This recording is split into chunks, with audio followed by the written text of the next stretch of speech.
thing that's happened to you, okay? So it starts as a physical thing, but then often what happens from that is there's pain. There could be a shock. You might have had a random fall. So a spirit of shock or trauma, very, very common. And I learned this early in my Christian walk before I'd met John, and I went on to a charismatic healing meeting, and there was a priest from New Zealand who had a gift of healing.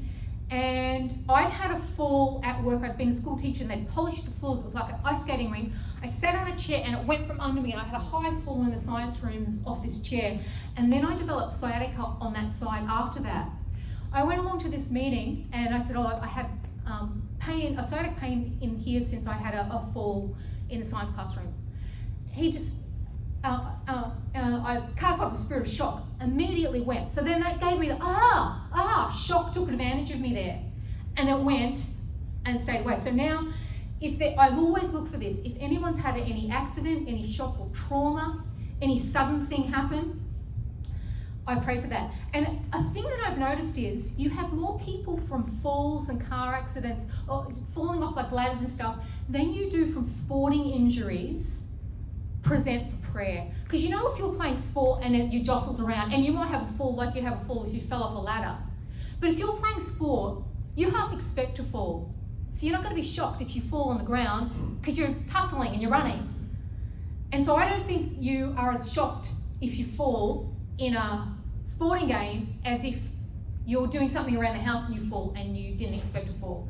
And so I'm noticing like the injuries in the natural that don't heal as fast tend more to be the accident type than the sporting type.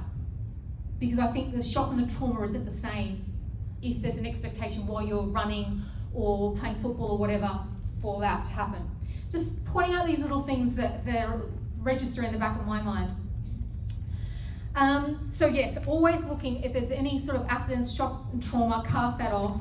But okay, so things could start as physical. They could start as emotional, a lot of stress, bullying at work, tension, workload. Okay, start as stress. But then spirits of stress, trauma, pain can set in as well. They take advantage of times of weakness. Or it could start as a mental thing as well. Fear. Fear is very, very common.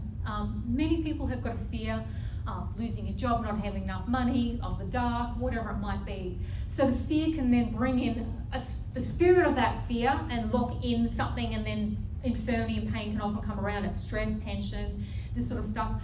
But then a spiritual thing from committing a sin can open a spiritual realm. So they're the same, physical, mental, emotional, spiritual roots.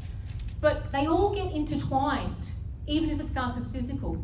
Because if you're in physical pain, then your emotions are a bit affected, you become a bit down and depressed because you can't do what you did before. Spirits can come and take advantage of that, and things just can settle in. And then there could be open doors from generations